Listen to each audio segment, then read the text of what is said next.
Okay. Why it's always now everywhere. Live talk proving the fact that time doesn't exist. This first section is going to be about half an hour non-existent time. So I've got a very high-tech timer here, so that'll tell us when we're doing a reasonable amount. What this is about is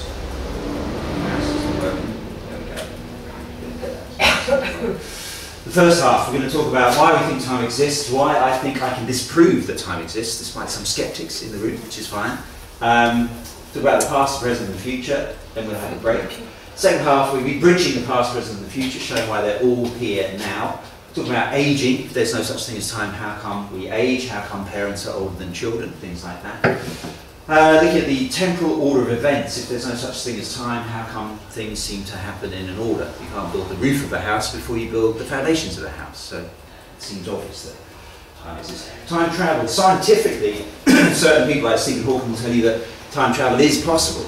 And people actually do it. Astronauts travel into the future by a few milliseconds every year because of relativity. So we'll cover that kind of stuff.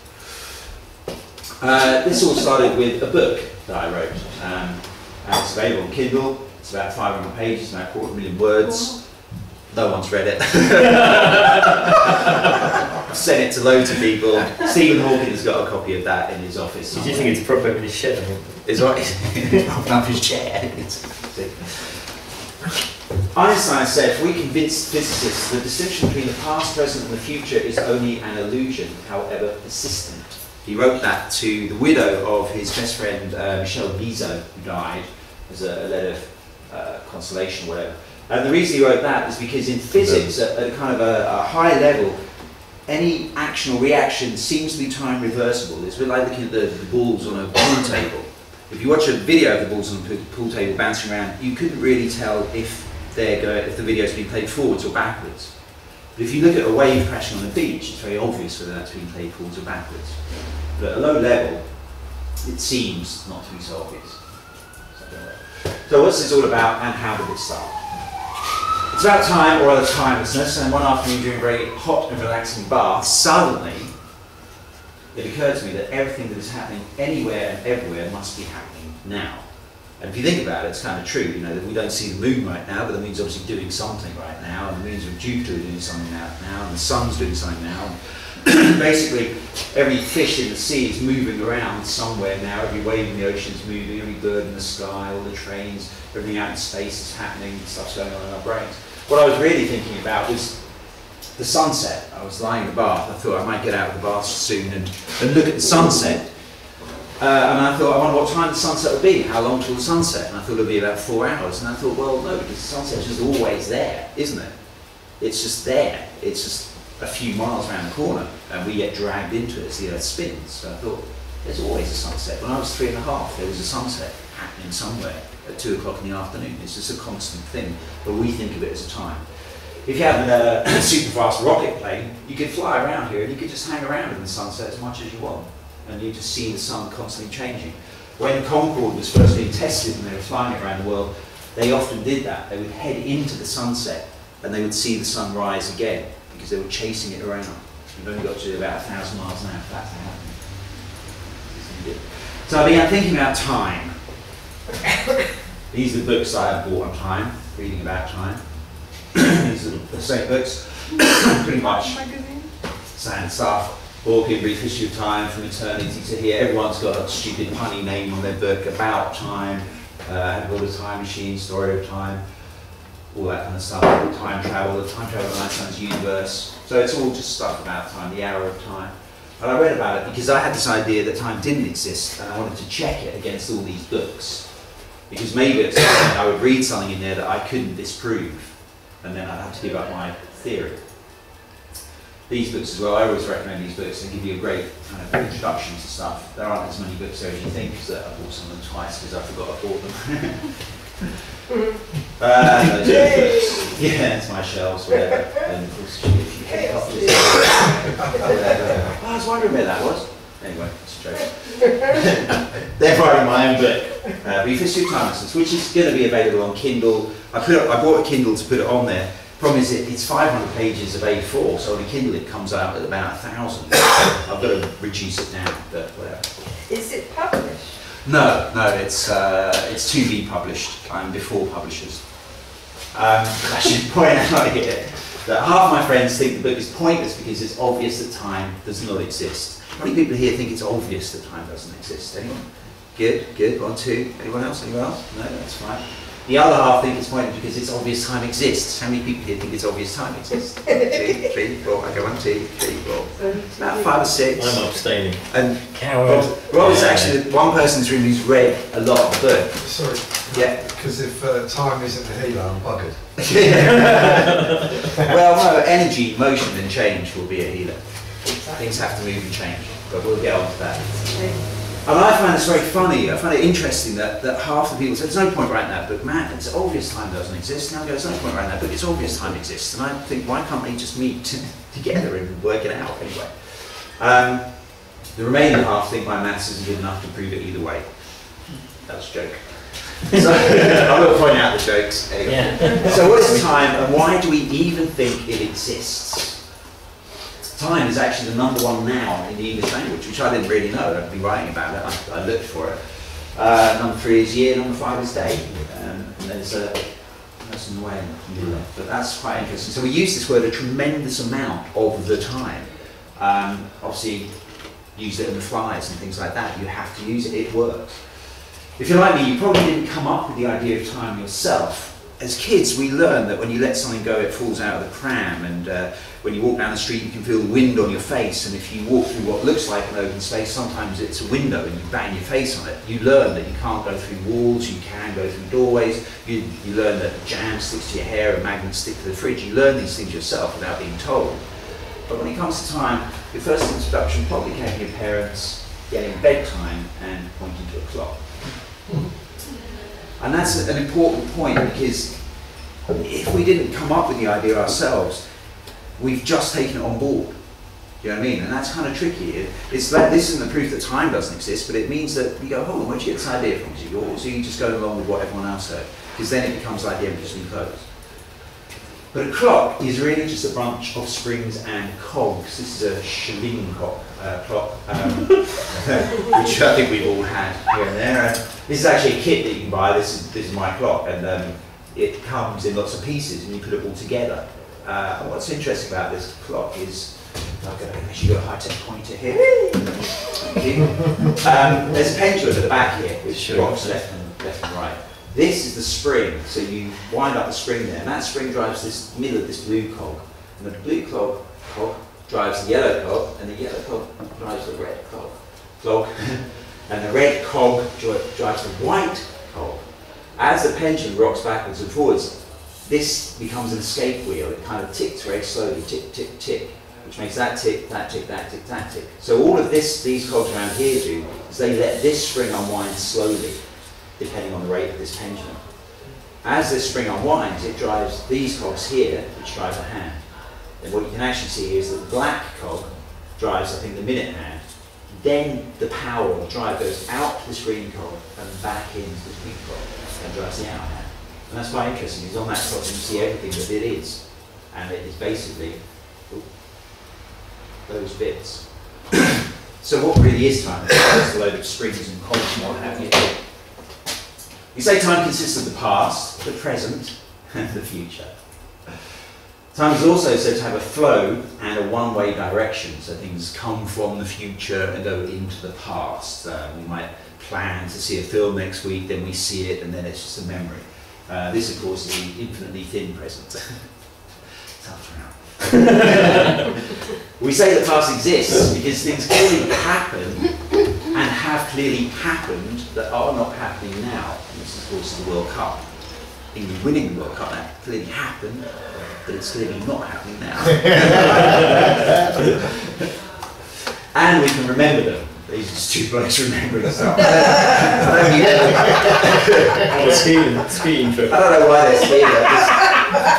I don't know what it is I've never done a PowerPoint thing before, but when you type in on the internet, you go to Google Images, you type two blokes, and then you get one get. That's what you got, mate. Well, yeah. So I don't know, because they like Germans. I don't know, whatever. So they're remembering. For some reason, they're remembering his nipples. I don't know what that's about. That's great. We say the present exists because we can constantly see it. And this is a group of people constantly seeing the present. I don't know why he's got a ladder. I don't know, it was just on the cartoon. Maybe he wants to get into the present more. Perhaps we should all do that. Perhaps that's the moral of this talk. Moving on. We say the future exists because we know things will happen that aren't happening now. What's the weather going to be like? This, of course, is the biggest get out of weather slides ever. You see that on the TV, you go, well, look, it might rain or snow, but it could be sunny. You go, or cloudy. I could have said that, or cloudy. You go, oh, really, thanks for that. How much are we paying you?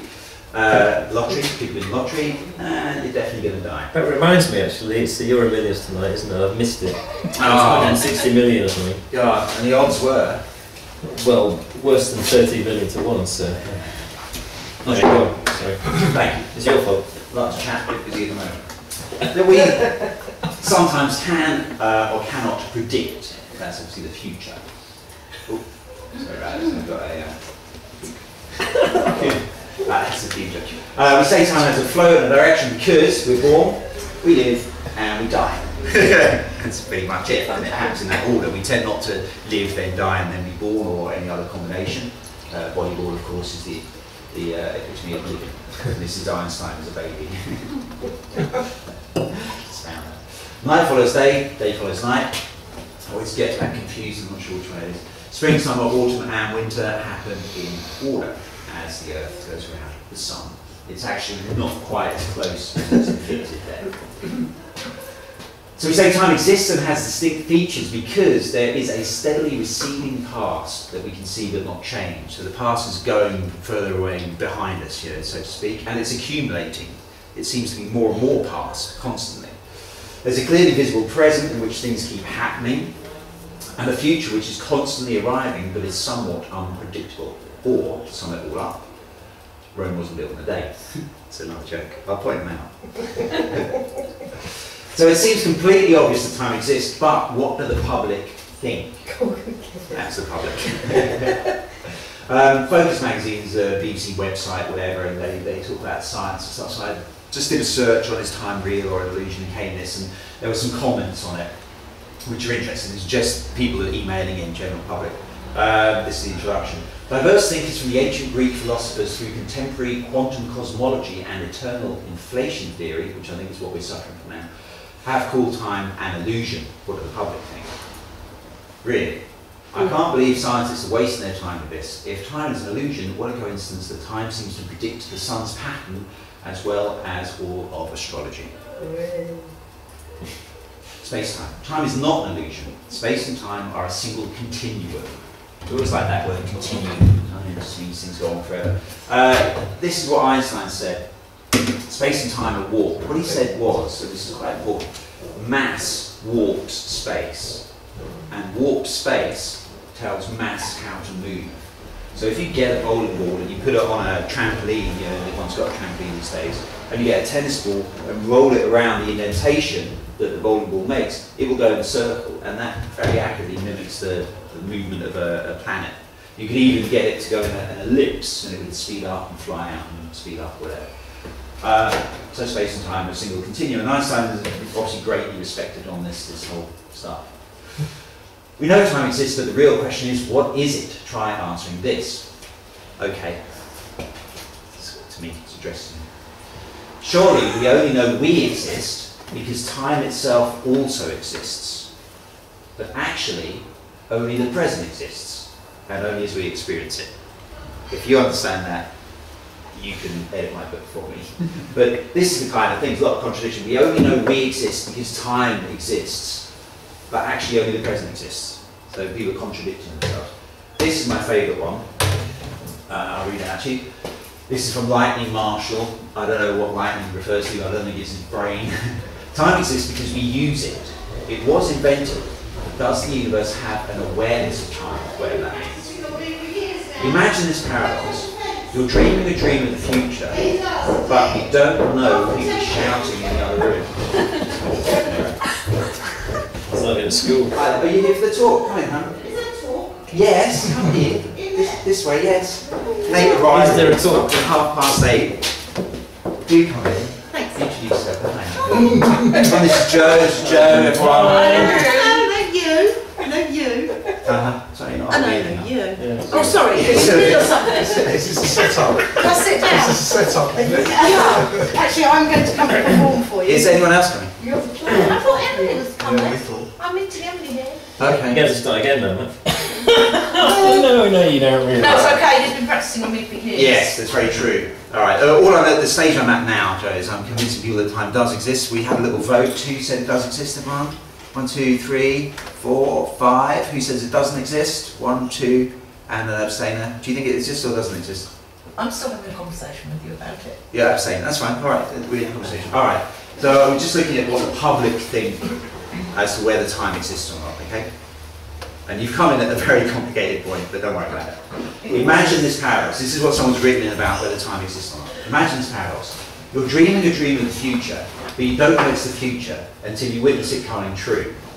But you realise that the dream you were having was of someone's future, and you were just remotely viewing it through the dream.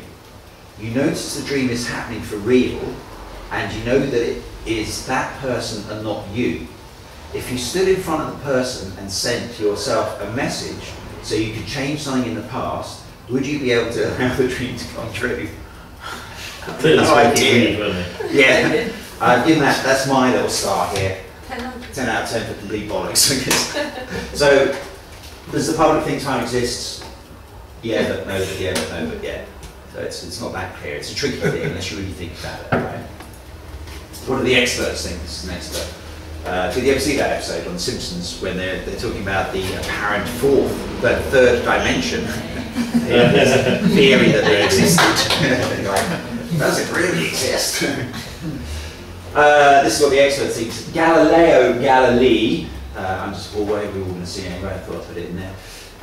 It's said by Stephen Hawking. It says Galileo, probably more than any other single person, was responsible for the birth of modern science, which was years ago, so it can't be that one.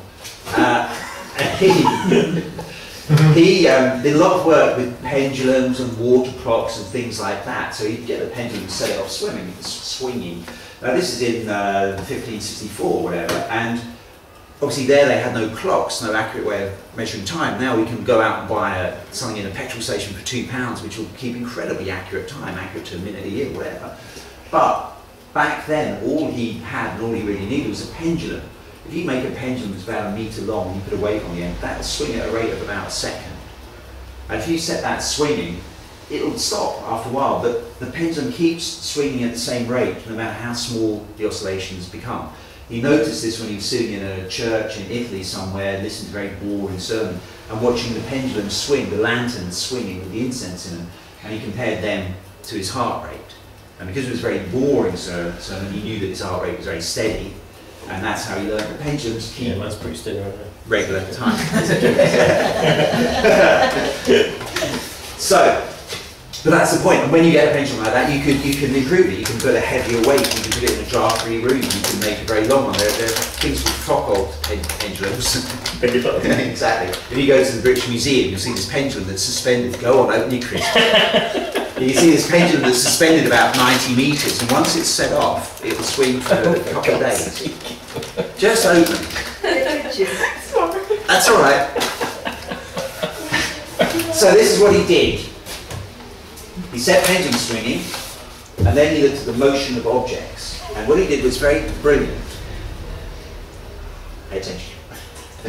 He created ramps, and he rolled balls, let's all have a cheap joke, over these ramps. And if you have a slightly inclined ramp, that ball will follow a path as if you chucked it through the air. But just eat them, don't worry, you're not going to be eaten quietly. If you chuck a ball through the air, it happens so quickly you can't tell where it is or what it's doing. But if you make a gently inclined ramp, then you can slow the whole process down. So in the middle of the 1500s, with just a bit of string, a couple of balls and a bit of wood, you can do all these calculations about how things move. So he was the father of time. The thing is that as he swung these pendulums, he would be counting 1, 2, 3, 4, 5. And that gives you the idea that there's a thing in another dimensional direction that's constantly accumulating at a steady rate. That's where you get the idea that there's something going on. What he could have done instead was just create a ramp and roll the ball along with numbers. Then you would see that all he's really doing is comparing the motion of one thing to the motion of another. When we look at this slide, we think that he's comparing the motion of this ball to time, some kind of a clock. But really, he's just comparing the motion of this to the motion of that. That's easier, and it doesn't suggest a mysterious extra dimension. Einstein says space and time are one thing, warpable space-time, we talked about earlier. A large mass, in this case Einstein's head, warps space, and warp space tells planets how to move around it. And that's pretty much an agreed observation of how space-time works. It's a theory that works perfectly. These are GPS satellites, well they're not, but I'm pretending they are, and they use Einstein's theory to a tremendous degree.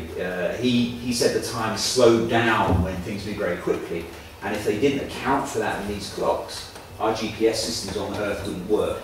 You turn on your GPS in your car, and by the end of the day it would be out by a couple of miles. So what Einstein said is basically right.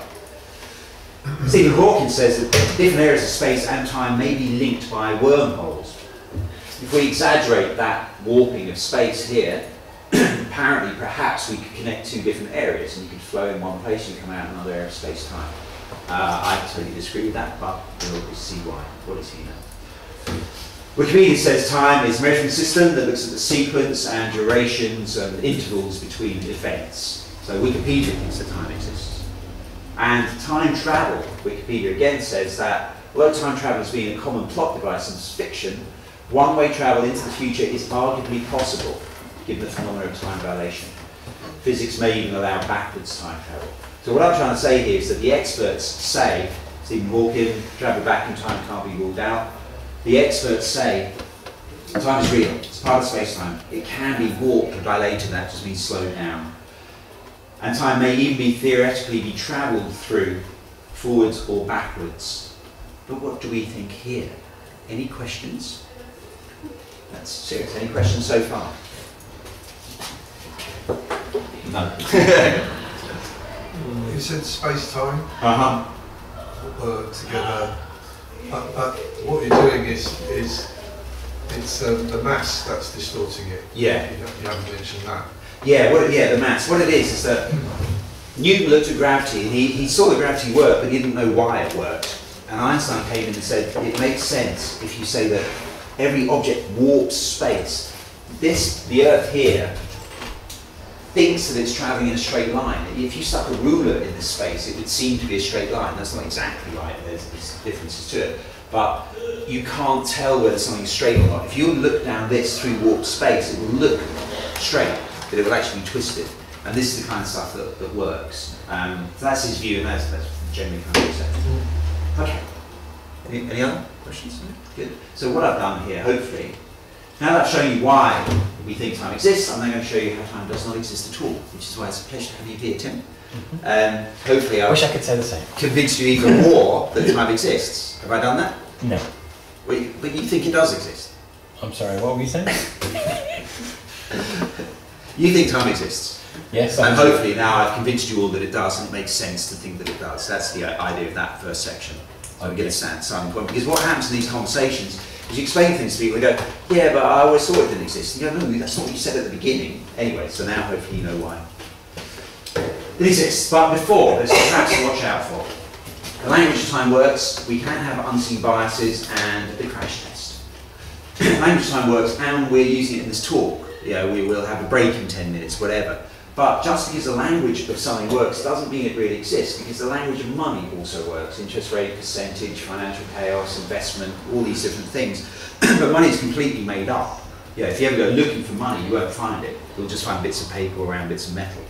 And it's very odd that we invented money and we create it, and we're trillions of dollars in debt. And you go, what's going on? How can we? But we made it. I don't get it. Right? Who do we owe it to? Chinese. What have they done for us? This picture here came from this story. We got dealer beaten up by a dealer, drug buyer beaten up by a dealer after paying for crack with monopoly money. He would not be happy with it. So apparently that happened in 2010, whatever. Although the language of time works, this alone is not proof that time exists. The language of The Hobbit or Harry Potter works. And it makes sense, and it's usable, and I wouldn't say drop it, but it's not actually proof that time exists. It's just something to watch out for. Unseen bias and errors. we can contaminate what we're exploring. This is a little story that came up about a couple of explorers that went to an island, and one of them on the way said, do you think they'll have these drongos there, the 2 heads and 4 wings and 3 legs? And the other one said, I've never heard of them. And I said, well, my mum used to tell me about them when we were kids, and if we could find one, they'd be worth a fortune, because I've never seen one. So they get to the island, and they ask one of the islanders if they have these 2-headed, 4-winged, 3-legged drongos, and they say, well, I've never seen one, I've never heard of one. But we'll look around. And then the next day the girl goes to the island and she asks another islander, have you got any of these drongos? And he said, well, I heard about them yesterday actually from a friend of mine. He goes, and apparently they're quite valuable, so we're going to go out and look for them. You're welcome to join us. So she goes back and says they're going to look for these drongos. He says, I can't believe it, I'm so excited. And they go out on a completely pointless search for something that doesn't even exist. So if you turn up and you ask for a particular thing, you're contaminating what you're looking for. The moral of the story is don't contaminate the thing you're exploring. And I'll give you an example. Has anyone here ever seen a picture of this spacecraft? This is actually a Russian spacecraft. Is there anyone here who hasn't seen a picture of this Russian spacecraft? Of that Right. particular one. Can you see that? I can see it. So you have seen a picture of it. Mm-hmm. Have you? Only because you said so. Well, exactly. No idea what it There's is. what I'm telling you. That's the way the whole show will work. Relax. So this is my point. By asking you whether you've seen this, you all have, which is not a coincidence. I just made it happen by asking the question the wrong way. Interestingly enough, this is Venera 13. 14 is the one we're talking about. Rob said apparently it got venereal disease, but it was a Russian probe that went all the way to Venus. And all the way to Venus, and when it got there, it ejected its lens cap from its camera, which just landed on Venus, and then it sent out a probe to check the surface of Venus. For the first time ever, we will find out what the surface of Venus is actually like. And the probe returned that it was made out of the same kind of material that the lens cap was made out of. Because the probe went straight on the lens cap. So it went all that way.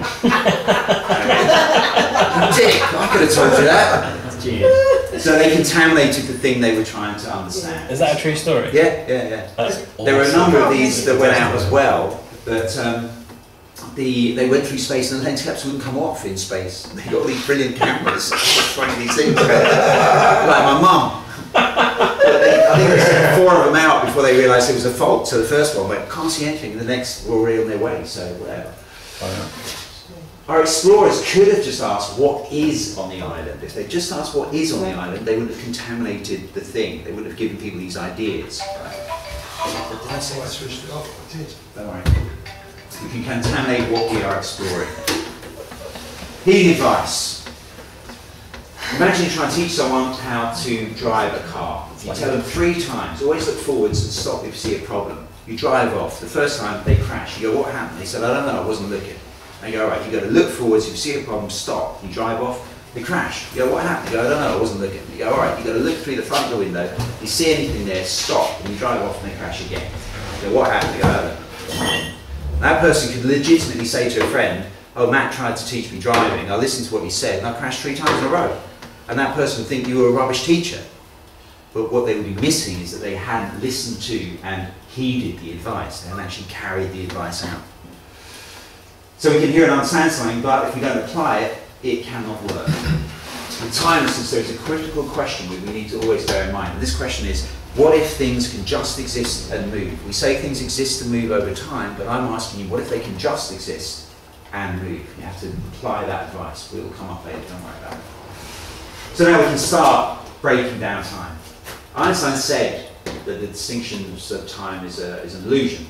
But to be precise, there cannot be any illusions. No illusions, but we can misunderstand what we observe. I thought that said obscene for a second there. So there's no illusion. You're seeing exactly what you're seeing, but we misunderstand what we see sometimes. It's a subtle point. This is a truly persistent illusion, because I'm trying to show you that time is a persistent illusion, one that really persists. It's a perfect illusion. You won't see it by looking, you'll only see it by thinking. This is a view from a car, a road. How many people here think they can see the road in front of them? Look out the car window and see the cars in front of them through the window. How many people think they can see through windows? Good. Okay, in actual fact, you can't really see through a window.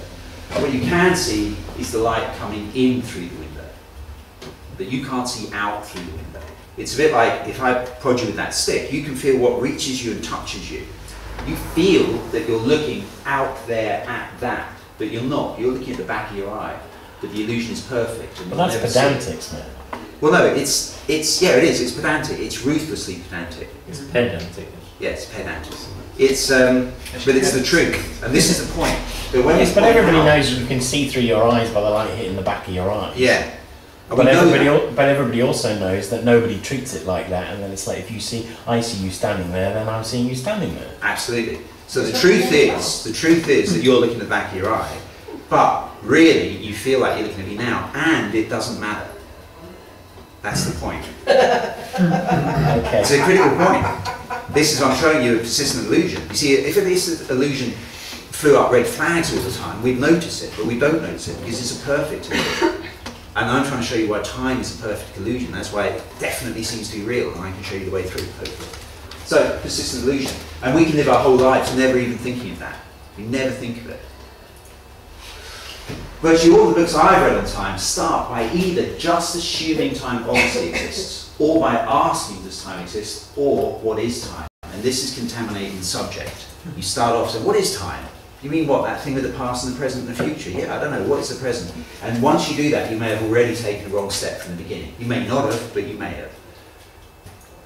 Perhaps it would be better to first ask, when we look at the world around us, what do we basically see? Quick check reveals that we basically see things existing, moving, and interacting. This is Mousetrap, the game. Alright, had a dagger in there. So we see things exist, and we see that they move. And we see that they interact. That's the most simple and basic, obvious beginning point. And this leads to the key or critical question. If objects in the world could just exist, move and interact, would this explain all that we attribute to time? So what I'm saying is if they could just exist, move and interact, they don't exist and move and interact over time, they just can exist and move and interact, would that explain the past and the present and the future? That's the question that we have to look at. Let's apply this key question to the past, the present, and the future. If objects could just exist and move and interact, would this explain everything that we attribute to those things? That's called an error in a slide. The past. This is an experiment I call explaining the past. We could actually do it. We have got a pen here and a bit of paper. I need a volunteer. What was the error in the slide? Just that I repeated the same point. I feel if I joined in, I might be contaminating. We have a volunteer who's got some logs. A bit of paper anyway. She's got a flyer. She's a flyer. Yeah, she's blonde. You can have some. It's upstairs, isn't it? Go for it. You go on. So all you have to do, Mr. John Bordillo, round of applause for John, please. Fellow comedian, very expert fellow comedian. So all you have to do, make sure you don't block the vents on that, because it'll go up like it, is look at the blank piece of paper, the blank, pretty much. Okay, draw an X on it with the pen, and put the pen down. Now the question is, looking at that X, have you any idea how it got there? I wrote it at your suggestion. Right, so you put that X there, and you know that you put the X there. Yes. Now, how do you know that? Did you just go back in the past 30 seconds and watch yourself do it? I have a memory of doing it. All right, where's that memory? Is it in your head now, or is it in the past? It's in my head now, I sort of know I did it. Okay. The way that X gets on the paper is because ink from the pen moves onto the paper. In these pictures, there's nothing extra or less in these pictures. We just see the same amount of ink, but some of it happens to be here. So for this X to form, things have to be able to move and exist and interact. That would explain how the X is formed. Okay. If things move and interact over time, that would be enough to explain this. But if things just move and interact, surely that's still enough to explain how this X got there. But you also have a memory of creating that X. The thing is that memory is in your head, and the way the X is created and the way the memory is created are really not that different. Just something in your head moves and changes and interacts. You've got a load of brain cells and chemicals in there, just like the ink going on the paper. All that's happened is stuff has been shuffled around in your head. Nothing was added to your head, nothing was taken away. So if things could just move and change and interact, the contents of your brain could also change. So that's interesting because it seems... But if we want to refer to it, we have to have a construct. There has to be a construction that allows us to access intellectual, go on. the information. Well, we have to have a construct to refer to the fact that this happened. Yeah, sure. Sure, I agree. The language of time works. What I'm really asking is there really a past? Because if there is, there is, and if there isn't, there isn't. But if we just leave it vague, you can go, well, you know, it kind of works, let's move on. You'll never crack the question as to whether time exists or not. And this is important because I showed you all those experts that say that it does and you can travel through it. And if you go to NASA, they'll believe it. If you go to the Large Hadron Collider, they're doing all their thinking in terms of time. And if it doesn't exist, there might be a couple of errors there. Probably where they're spending money. Sorry? Apparent evidence of the past. Absolutely, without exception, all the evidence we have that makes us think the past exists, the temporal past, the time-based past, is here now. This is my statement. £1 million bet. Does anyone here think that if I gave you £1 million or offered you £1 million on successful return, you could bring back reasonable evidence that World War II happened? Anyone here would you take that up? I had £1 million and I said, you've got a couple of weeks, I just need reasonable amount of proof that World War II happened.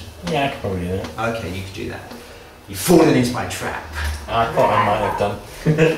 So you're convinced that there's enough evidence out there now to convince us that World War II happened? Yeah. All right. But you have to do it next week.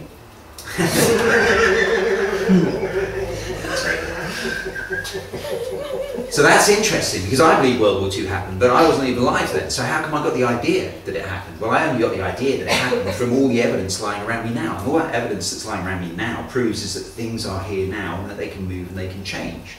I'm not denying it happened. People died for our freedom of speech, so I would never dishonour that memory. But what I'm saying is things happen, and they have happened. But is there really another record of them created somewhere in the past or not? That's the question. So with the past, we think that external physical evidence plus our memories proves that the temporal past exists, that the place... That's about 30-35 minutes. We're at the break time. Yeah, it's going to be that way, don't worry. No, but should you even make that reference? I've been making references like that for the last half an It's a hour. sign. Yes. An alarm. Yes. That's the language of time. Yes, the language of time works. That's where it's an amount of change. Yes. But don't worry. Okay. Okay. So we think that our memories and physical evidence, this is dinosaur bones, prove that the temporal past exists, but all they really prove is that things can exist and move and change. Surely, in my opinion. The question is there a third temporal record or is there not a temporal record? This is the key question because the past existing is our main reason for assuming that time exists. We think it's obvious that time exists because we remember the past, but all we're really doing is looking at the contents of our heads. That's an important point. So they could exist and move. Would this explain all we attribute to the past? We can discuss that if you want, or should we move on? How many people here are eager for a break, or can we do the next 5-10 minutes? Okay. Can I ask a question? Yes. Do you think that the past and the future are necessary to define the time that you think doesn't exist? Past and future necessary to define the time that I think doesn't exist. Well, what I'm saying is that no, they're not necessary. What I'm saying is you have to ask this question. This is the car crash mode. What if things just exist and move? Now, if things just exist and move, and that is enough to explain everything, all those extra words that you needed, that you used, are unnecessary. So I'm using time and you're using exist and move. So I'm using time. Yeah. And you're using exist. Yes, and move. Yeah. Which are 2 words. Yeah, sure. They exist and move. to... We have to look at what is there. We have Okay. to see what is. But if we're saying time, is there an invisible dimension? Okay. Is there a future that's constantly arriving and a past that's disappearing behind us? I'm saying I've never seen it. So Yeah, can yeah. we travel through time? Why haven't we seen someone? Sorry, why? Then why haven't we seen someone? If there are time travelers. Yes. There are time travelers. It's all talks about the fact there's no fucking time. Yes. Exactly. Yeah. Well, would they It's have like seen us? Science fiction, isn't it? Because this bar's only been open for a while, they wouldn't know about it.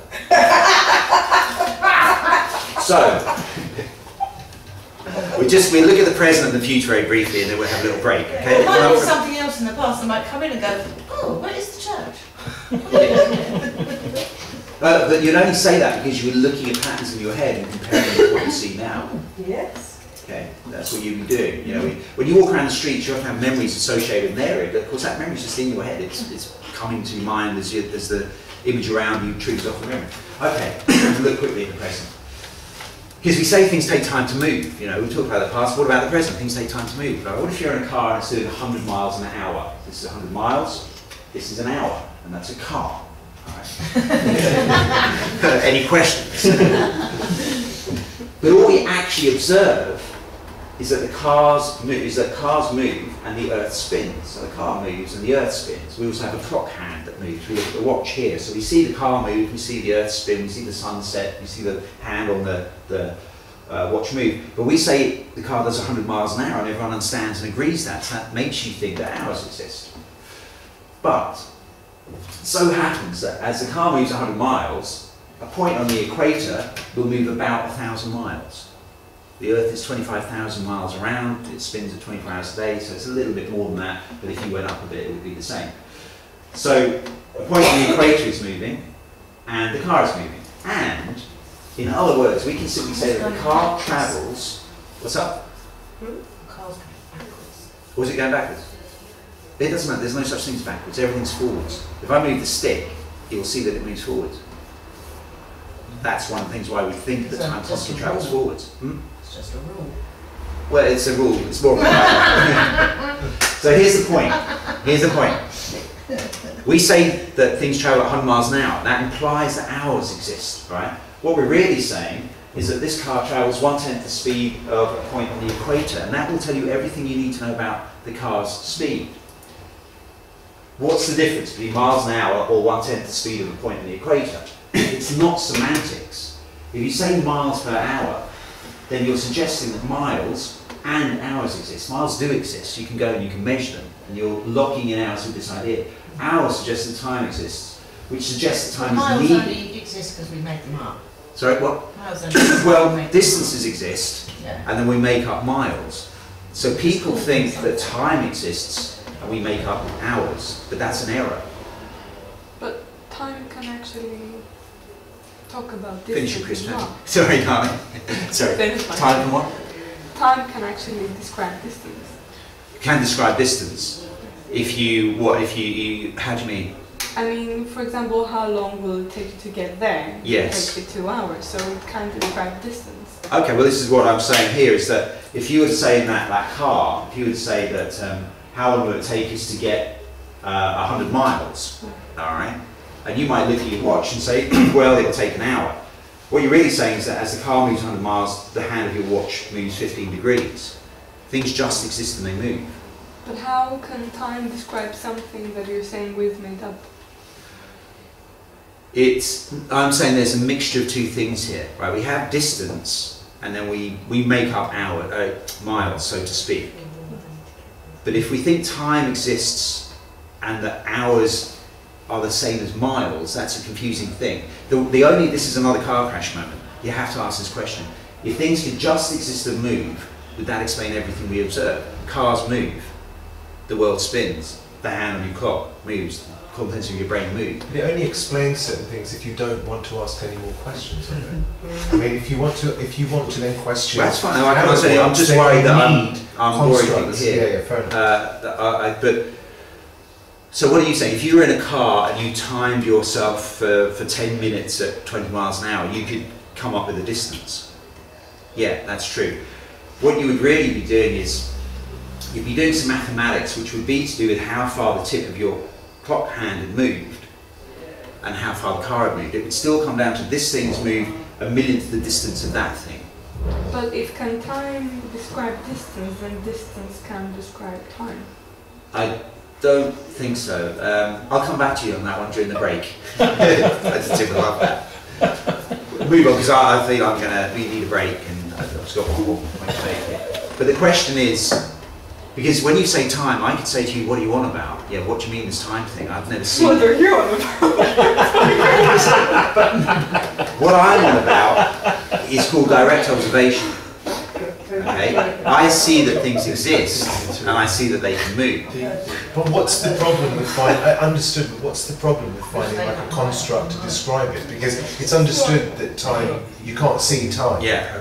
But you're saying that the fact that we will often use time that is this thing, this construct, Yeah. and that can lead us into faulty questions, or we can Yeah, in this is the right pushing us the wrong way. In quantum mechanics, they say that for a particle to make a quantum leap, it borrows energy from the future. This is what the math says at this very high level.